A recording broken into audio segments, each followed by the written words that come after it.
Unção do riso.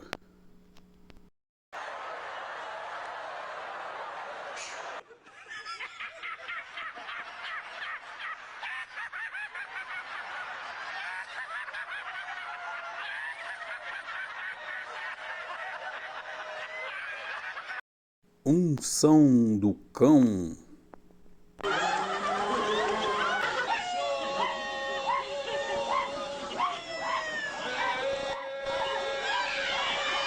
Lord just reminded me of the old hymn where he leads, I will follow.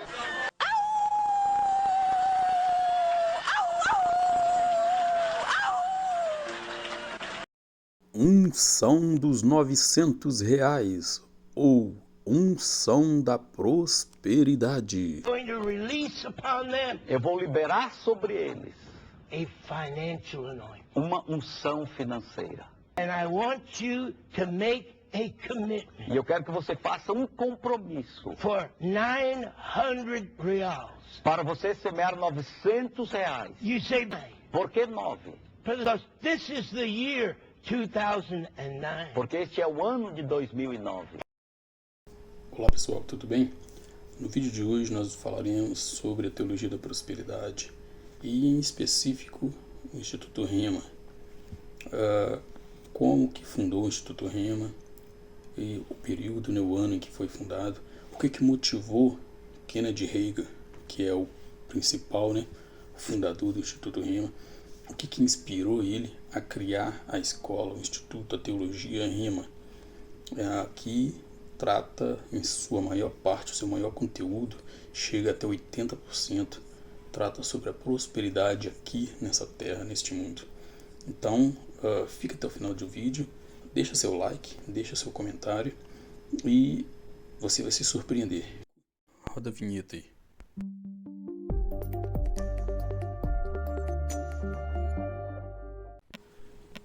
Olha aí pessoal, estamos agora no site, no Google, digitando Rema, Verbo da Vida, ok? Aí ó, abre essa página aí, o Rema, Verbo da Vida. O que é o Rema, Verbo da Vida? A gente entra agora no site oficial, que nem eu te falei, essa página aí foi atualizada. Agora você entra, a página está toda vermelha e o fundo é vermelho. Aí o que está escrito aqui, vamos lá? Aí contemplamos aí o Kennedy Reagan, o fundador do Rema, e já começa escrito aí, o Rema foi fundado em 1974 na cidade de Tucson, Oklahoma, pelo reverendo Kennedy E. Reagan, que nasceu em 1917 e morreu em 2003. Depois dele recebeu o mandato divino, vá, ensina fé ao meu povo. Quando o irmão Reagan ouviu um certo ministro de renome dizendo que, se volta para isso aí, fica atento, quando o irmão Reagan ouviu um certo ministro de renome dizer que 80% dos ensinos na maioria das escolas convencionais de teologia, isso é, as escolas convencionais que existiam naquele período. Qual período? Em 1974. Então a maioria das escolas convencionais de teologia não tem aplicação prática na vida cristã. E ele resolveu concentrar os seus esforços no sentido de estabelecer uma escola cujo ensinamento influenciasse o comportamento das pessoas diariamente. Veja bem, aqui a gente tem que se atentar a uma coisa. Em 1974, as escolas de teologia naquele período eram muito mais sérias do que no período de hoje. E se Kennedy Reagan achou que era necessário tirar 80% e concentrar seus esforços em substituir 80% em algo para que seja usado na prática do cotidiano diário do ser humano, meu irmão, a teologia ela é concentrada nas cartas de Paulo, Pedro e João, Joanina, Petrina e Paulina. E a maioria delas é paulina. Então a mesma coisa de dizer assim, Paulo, a maioria das coisas que ele disse não serve para os homens, fala só de Deus, fala do céu, não serve para os homens na prática. Então nós vamos tirar 80% e colocar vamos extrair 80% e colocar 80% dentro da teologia, nós vamos deixar só 20%. Nós vamos colocar 80% daquilo que dá para ser praticável no dia a dia do homem. Pois bem, essa teologia ela é bíblica ou não é? Muitos por aí, né, falam que não é, né, que esse tipo de prosperidade não provém de Deus, que é heresia, que aceita. Veremos então se faz sentido, né, toda essa falácia, todo esse comentário que o povo tem feito aí na internet, né? E fica até o final e você vai se surpreender, ok? Não esqueça de deixar seu like, comente, para que esse vídeo tenha mais alcance no YouTube, ok?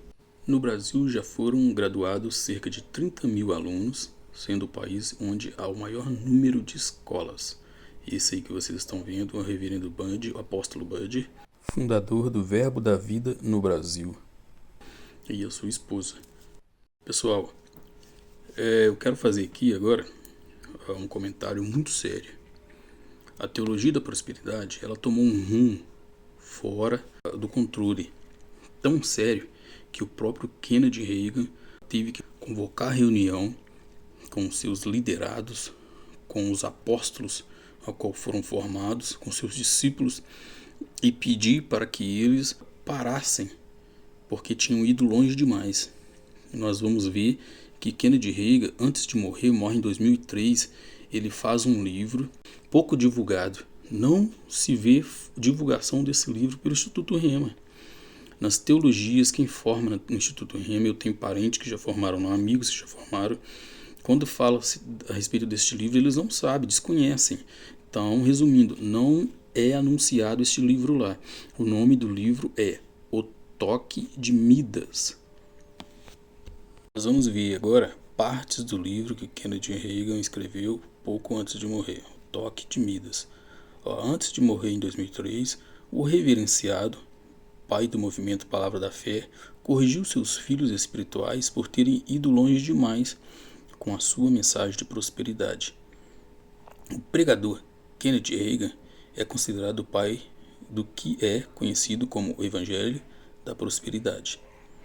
Com jeito de americano típico e autodidata, pai Reagan fundou o movimento em Tulsa, Oklahoma, nos Estados Unidos, que inclui uma faculdade bíblica e vários pregadores famosos.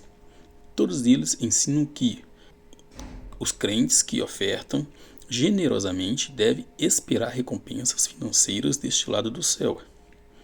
Reagan ensinou que Deus não é glorificado pela pobreza, que pregadores não podem ser pobres.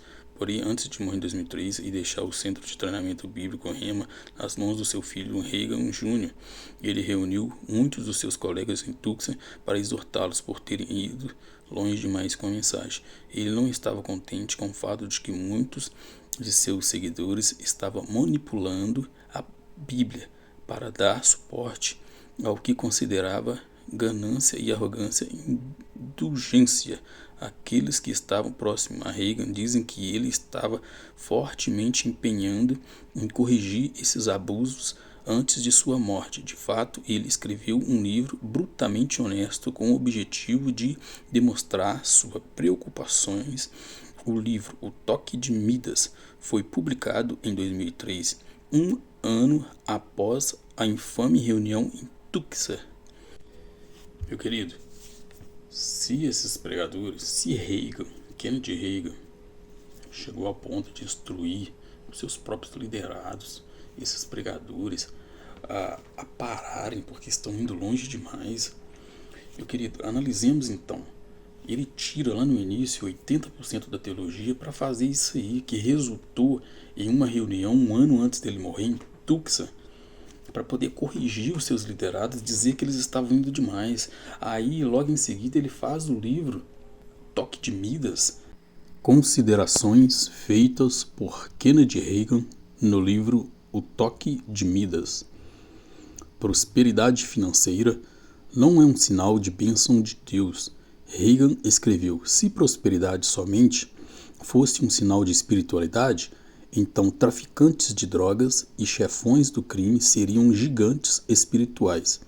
Prosperidade material pode estar relacionada com as bênçãos de Deus ou pode ser totalmente desconectadas das bênçãos de Deus. As pessoas jamais devem ofertar com a intenção de receber.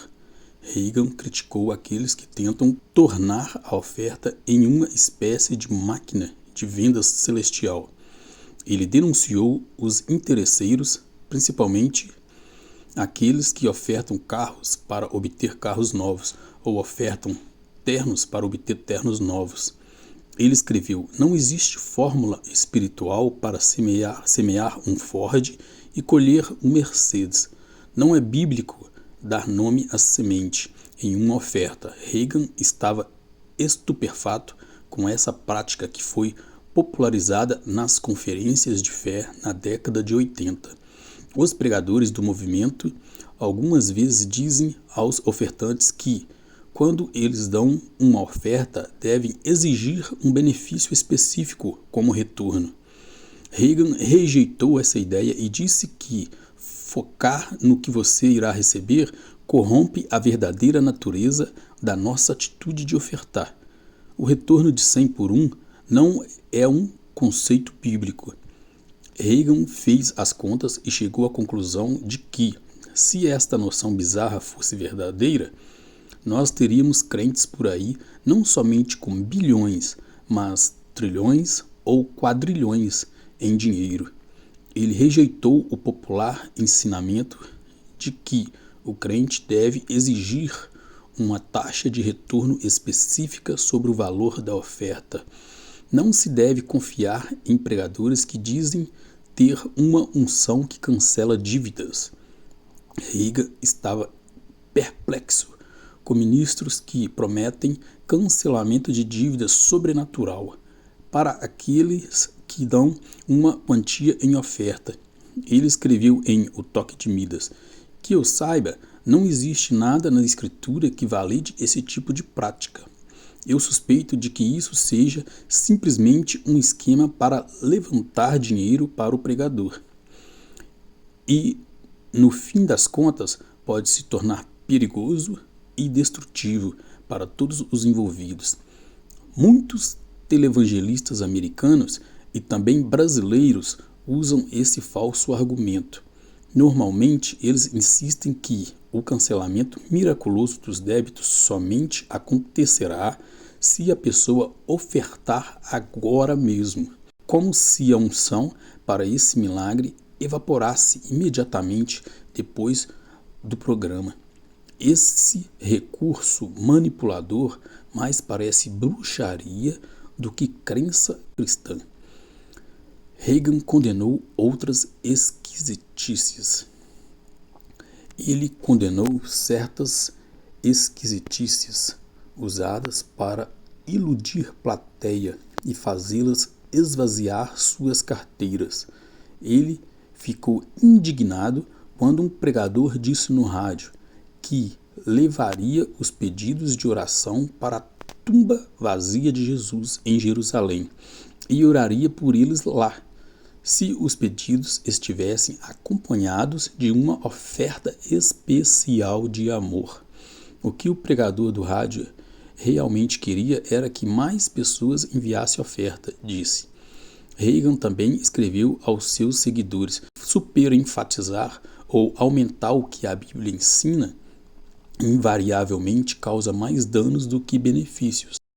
Por aí então notamos que não há sentido muitas coisas que são ditas e feitas por alguns pregadores dessa tão famosa teologia da prosperidade. Pois bem, meu irmão, Cristo, ele falou sobre prosperidade?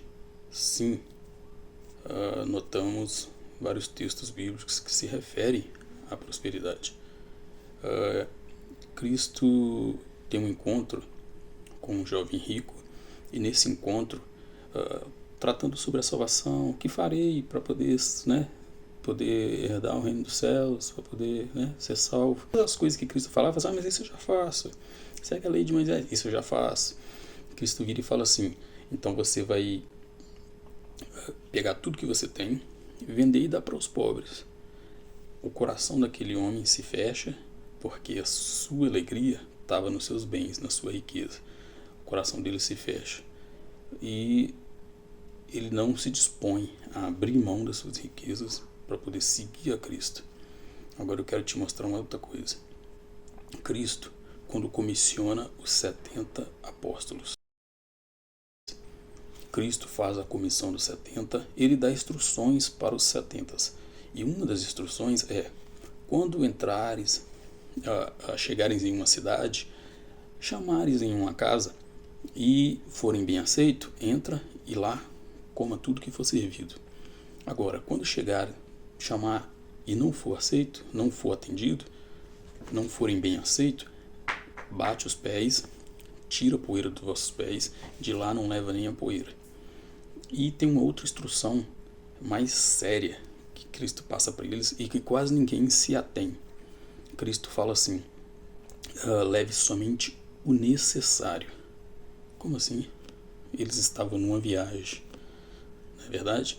Eram como peregrinos em cidades em cidades. Cristo vira e fala assim: leva somente o necessário. Para que? Olha a resposta: para que vocês não se percam na caminhada, no propósito a qual fosse chamado. Então, veja bem, 2 Pedro, no capítulo 2, fala assim, que eu e você somos peregrinos na terra.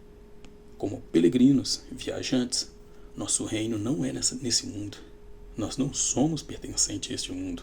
Lembra-te que quando Cristo foi interrogado por Pilatos, o que Pilatos fala para ele? Fala assim: você não é o rei dos judeus? Então, livra-te dessa situação. Olha como que o seu povo está contra você. Cristo dá uma resposta, né? Cristo vira e fala assim: o meu reino não é deste mundo, porque se fosse deste mundo, eu pediria ao Pai, ele enviaria uma legião de anjos e me livraria da cruz. Então veja bem, meu querido, olha, como peregrinos neste mundo, nessa terra, nós devemos levar somente o necessário para que não nos embaraçamos com as coisas deste mundo. Acho que deu para entender um pouco da teologia da prosperidade aí, não deu? Eu acho que entra em contradição um pouco com a teologia da prosperidade. A Bíblia vira e fala assim: existem vários versículos que vai mostrar que podemos ser prósperos, sim. Fala assim, um deles fala assim: aonde está o seu tesouro, ali está o seu coração. Se o seu coração está em Deus, se Deus é o seu tesouro, entenda isso. Então veja bem, se o seu coração está nas riquezas, Deus é o segundo plano. Então, meu irmão, outra coisa, há um versículo que fala assim, ó: tudo quanto pedirdes em meu nome, crendo, recebereis. O maior problema da teologia da prosperidade hoje, do Instituto Rema hoje, é utilizar versículos isolados e criar ensinamento em cima de versículos isolados. Um dos principais versículos que eles utilizam é Filipenses capítulo 4. Posso todas as coisas naquele que me fortalece. Está isolado. Se você pegar dentro do contexto, está dizendo várias outras situações. Havia 3 anos de fome sobre a terra. O profeta Ágabo profetiza para Paulo que haveria 3 anos de fome. Esses 3 anos se cumpriu e Paulo prepara as igrejas para isso. A igreja de Macedônia era a igreja, entre aspas, que tinha um preparo melhor. Aí Paulo vira e fala assim que na escassez deles, na necessidade deles, eles conseguiram suprir. Então, eles eram ricos? Eles eram prósperos? Não, eles tinham o necessário para suprir também aos outros. E veja bem, Paulo vira e fala assim: eu posso todas as coisas. Eu posso o quê? Eu posso passar por peste, fome, nudez, tudo. Paulo passou por todas essas situações, mas eu posso todas as coisas naquele que me fortalece. Pode o quê? Ele tem alegria, ele tem paz, ele se regozija em todas essas situações. Entendeu? Voltando aí para aquele versículo que eu falei anterior. Tudo quanto eu pedi ao Pai, crendo, eu recebo. Não é? O próprio Cristo que falou isso. Aí, se a gente usar de maneira isolada, a gente cria situações que entram que nos leva a acreditar que eu posso pedir o carro que eu quiser, a cor que eu quiser. É o que a teologia da prosperidade ensina, não é verdade? Mas veja bem, existem versículos que, entre aspas, rebate um outro versículo. Exemplo, Eu não estou afirmando, estou dando exemplos, tá bom? Tudo quanto pedidos em meu nome, crendo recebereis. Tudo. Não é tudo, é tudo. Deus falou tudo, então é tudo. Veja bem, agora tem um outro versículo que vai rebater, vai falar assim: pedis e não recebeis, porque pedis para quê? Para gastar nos seus próprios prazeres, deleites, necessidades, suas vontades. Então, não é vontade de Deus. Meu querido, a vontade do Pai, só você refletir nisso, qual foi a vontade do Pai para Cristo. Olha o segmento que Cristo teve. Cristo, quando estava nessa terra, todo o tempo, quando ele subia ao monte para orar, em todo momento que mostra que ele falava com o Pai, ele falava: Pai, que seja feita a sua vontade. Ele dá o exemplo da oração do Pai Nosso, ele fala: que seja feita a sua vontade, venha a nós o teu reino, seja feita a tua vontade, assim na terra como no céu. Então é a vontade dele, não é a nossa. Há um versículo que fala que o mais enganoso no homem é o seu coração. Então nós não podemos confiar no nosso coração, ele nos engana. Por isso que pedimos e não recebemos, porque pedimos mal para gastar nos nossos deleites. Então, meu querido, o momento de mais agonia que Cristo passou foi no Getsemane. Cristo estava vivendo o maior momento de agonia, a ponto de suar gotas de sangue. Os poros de Cristo saía sangue. Qual agonia era essa? Era a cruz dos romanos que ia matar Jesus? Era a lança que ia ser transpassada? Não. É o cálice da ira de Deus que ia ser despejado por completo sobre Cristo. Deus ia derramar esse cálice sobre as nações, mas Cristo se dispôs a vir como cordeiro, morrer e beber todo esse cálice. Tanto que ele vira e fala assim: Pai, se for preciso, se possível for, aparta de mim esse cálice. Mas que todo tempo, Pai, olha, Cristo logo dá a resposta. Ele faz um pedido ao Pai: Pai, se possível, afasta de mim esse cálice. Mas logo ele traz a resposta: mas que todavia, Pai, não seja feita a minha vontade, mas a sua.